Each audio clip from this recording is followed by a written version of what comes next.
Voces de cambio. Educación, política, economía, ciencia y tecnología, salud, cultura y toda una diversidad de temas en las Voces de Cambio. En las Voces de Cambio. Pues buenos días, estamos aquí en el programa semanal de las Voces de Cambio y vamos a tratar un problema, estamos comentando aquí que era a veces de lo general a lo particular, de las jubilaciones y pensiones en la Universidad Michoacana de San Nicolás de Hidalgo. Y para eso invitamos aquí al profesor jubilado de la Universidad Michoacana, Marco Antonio López. Entonces, Marco, si nos quieres platicar cuál es el problema de las pensiones y jubilaciones en la universidad. Sí, mira, yo creo que habría que contextualizarlo de una manera mucho más general para poder llegar allá en nuestro caso particular, ¿verdad? Este problema de las jubilaciones y pensiones no es un problema que atañe nada más a la Universidad Michoacana, sino que es un problema que atañe al mundo de forma global. Tiene que ver con esto de la globalización. El Fondo Monetario Internacional ha fijado una política que tiene, entre otras cosas, el fin de acabar con las jubilaciones y las pensiones. En muchos países las ha aplicado, en muchos países. Y bueno, aquí en México no es la excepción. Y como nuestros gobernantes están muy coludidos, con la clase política, con la clase financiera y por supuesto con los compromisos tan grandes que tienen con el Fondo Monetario Internacional, pues tienen que verse obligados a ir aplicando este tipo de políticas, ¿no? Y bueno, estas políticas aquí en México se han venido aplicando a través de, desde después de la firma del Pacto con México, con esto que se llama reformas de tipo estructural, que ya es donde de manera más rabiosa, vamos a decirlo así, han venido a aplicarse. Entonces, así la situación. Desde el 2000, más o menos desde el 2012, ya con Peña Nieto, se dio un fondo a las universidades públicas de México para que crearan que entraran a un nuevo sistema en la relación a las jubilaciones y pensiones. Esto era la creación de una especie de fondo que se daba por parte del Estado, del patrón que era la universidad, y por parte del trabajador también. Y con este fondo se pretendía seguir pagando las pensiones a los que fueran jubilándose. Pero la realidad ha demostrado que han fracasado, en todas partes han fracasado. Hay diversos factores, ¿no? La Universidad de Colima, pues porque los dirigentes que eran los que podían controlar el fondo, pues se lo llevaron. Entonces, es deshonestidad, ¿no? Entonces, corrupción. O bien porque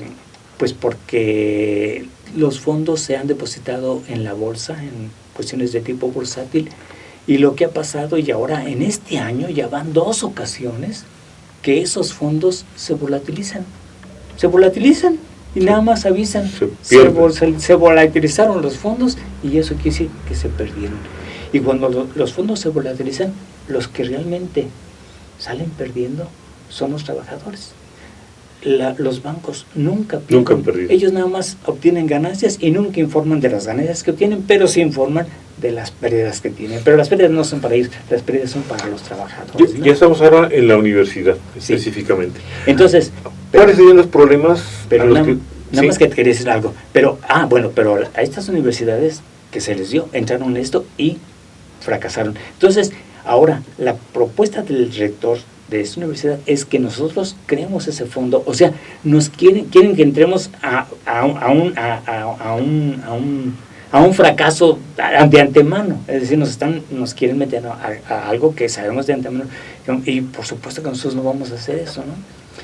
Vino un actuario a darnos una plática en una ocasión y dijo que realmente ante esa situación tan difícil que se había dado en nuestras universidades, que nosotros a lo mejor podíamos ser la esperanza de que cambiase la situación, y eso es lo que nos tiene en esta especie de lucha. Ahora sí, si quieres, platicamos un poquito más de lo que es la jubilación aquí en Exacto, la idea es, ¿cuáles son los aspectos que están atorando esto de la jubilación en la universidad? Mira, Quizá no de jerárquicos, sino el que se te ocurre, sí, pero de mira, los importantes. Bueno, pues yo creo que la resistencia que tenemos nosotros de que no se entre a ella. ¿Por qué? Porque nuestra jubilación es una jubilación, vamos a decirle, muy sui generis.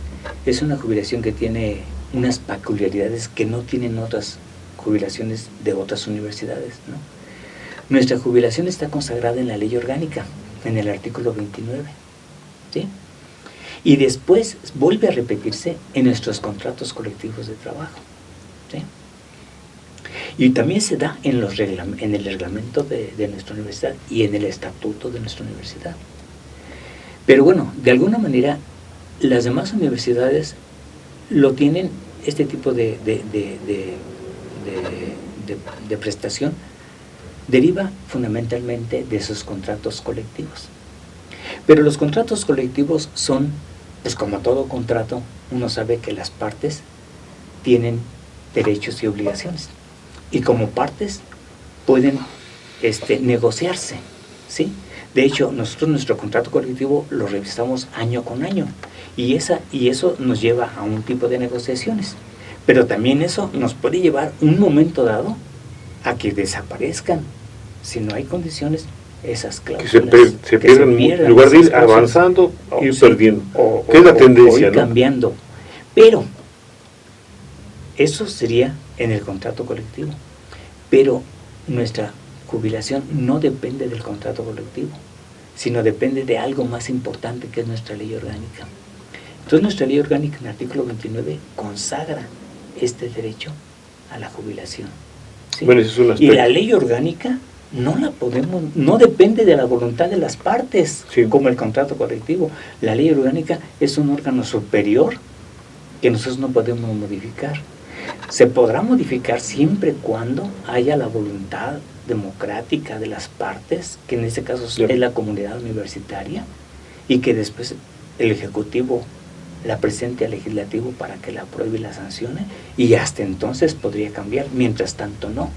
Este era el problema exactamente al que nos enfrentamos el mes pasado, en donde el Congreso del Estado nos puso un ultimátum para reformar el artículo 29 de las jubilaciones. Bueno, pero no, de hecho no fue el Congreso, más bien fue el rector que se ofreció para entregarlo, ¿no? Bueno, o un acuerdo ahí. Realmente, como todo lo hicieron en lo oscurito, no nos dijeron bien cómo estuvo, pero parece ser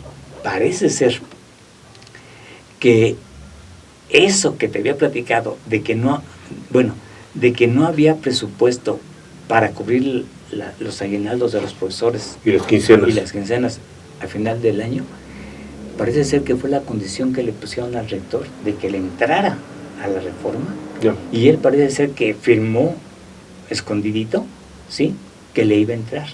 Al menos un acuerdo así, verbalmente decían. Al menos parece ser que así fue. Pues quién sabe. Marco, esa es una situación. Sí. Ahora, ¿qué otra situación? Es ya los derechos que tenemos como trabajadores universitarios. Ahora, ¿cuál es la razón que están metiendo la autoridad, el Congreso, de por qué razón es necesario modificar esa ley orgánica? Bueno, el Congreso, la única, no solamente el Congreso aquí, sino en todas las demás partes así lo manejó, que una de las causas del déficit que tienen las universidades se debe a las pensiones y jubilaciones. Es lo que maneja la autoridad. Es lo que maneja la autoridad, sí. Y entonces, si se debe eso, pues entonces lo que habría que hacer es pues quitar esas pensiones, ¿no? Claro. Suprimir esas pensiones. Sí, ese es el origen del déficit, pero eso es completamente falso. ¿Cuáles razones me podrías poner de que son las razones por las cuales la autoridad está diciendo que no es posible seguir pagando pensiones y jubilaciones como están ahora? Pues yo realmente, no es lo que nosotros más bien quisiéramos que ella nos dijera, no nosotros decirle, porque ella es la que maneja los presupuestos, y como ella maneja los presupuestos, ella es la que tendría los elementos suficientes para poder decir, miren, de este presupuesto tanto se lleva a jubilaciones y pensiones, y esto es lo que nos tiene en déficit. Pero desde un principio nosotros le pedimos cuentas claras, queremos, señor rector, que transparente los recursos, el manejo de los recursos. Por ejemplo, entonces, para empezar, el primer tema es la transparencia. Déjame decir, sí, dijo él en una ocasión, dijo, a las casas del estudiante se le están dando 140,000 una cantidad muy grande de pesos, millones. o 140 millones. Ay, yo no me acuerdo cuánto, pero era 140. Y los de la casa del estudiante dijeron, caray, qué barbaridad. Si a nosotros siempre nos han dado 90, ¿dónde está el demás dinero? Exactamente. Pues el problema es la transparencia. Son las fugas que se van y se van y se van y no hay transparencia. Entonces ahí es el principio.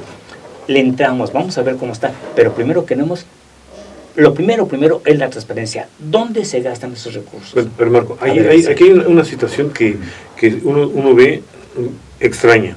O sea, el gobierno federal y estatal asignan una cantidad anualmente a la universidad.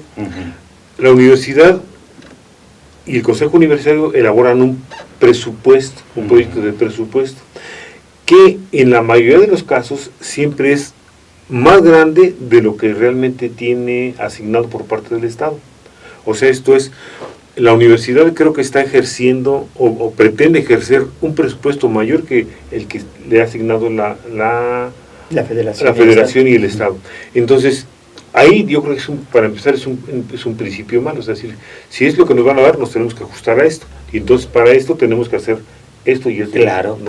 Claro, o viceversa, es decir, no, este presupuesto no me va a alcanzar, ya. Y yo me voy a ver en problemas a final del año, como siempre me veo, o me dan el presupuesto completo, o quitamos algunas otras cosas. ¿En qué concluirías? Ya, tampoco, bueno, pues concluiría de que el Estado tiene, de acuerdo al artículo 3 de la Constitución, mientras no se reforme, la obligación de la educación. Y si tiene la obligación de la educación, por ende tiene la obligación de pagar a sus maestros con sus prestaciones correspondientes, por supuesto. Y entonces, de esa manera, la jubilación como un derecho social y como un derecho conquistado, porque la jubilación no es una concesión gratuita que da el Estado, hace una conquista de muchos años y que en otras partes ha costado inclusive hasta sangre, ¿no? En nuestro país. Y en nuestro país también. O sea, no es fácil, no se puede borrar de la noche a la mañana una cosa así, ¿no? Entonces, el Estado, cuando la jubilación nació en el artículo 29 de nuestra ley orgánica, la jubilación nació como una obligación del Estado, porque así estaba contemplada y así era como se entendía. Y así es como se debe de seguir entendiendo. Es decir, todos los gastos, incluyendo la jubilación, deben de correr a cuenta del erario público y no de fondos, porque si corre a cuentas de fondos, volvemos a lo mismo. Ya dijimos que se desfondan por varias condiciones. Sí. Me faltó decir nada más uno, porque ya dijimos la valorización. Pues porque la devaluación. ¿Quién alcanza la devaluación? Están diciendo los bancos que ahorremos y que inclusive estaban diciendo desde antes a los mismos de los fondos de retiro que metieran más fondos a su retiro para que así cuando se jubilaran con mayor dinero. Pero eso es completamente falso, porque los factores esos que acabamos de anunciar, pero sobre todo el devaluatorio, nunca lo va a alcanzar uno. Voces de cambio.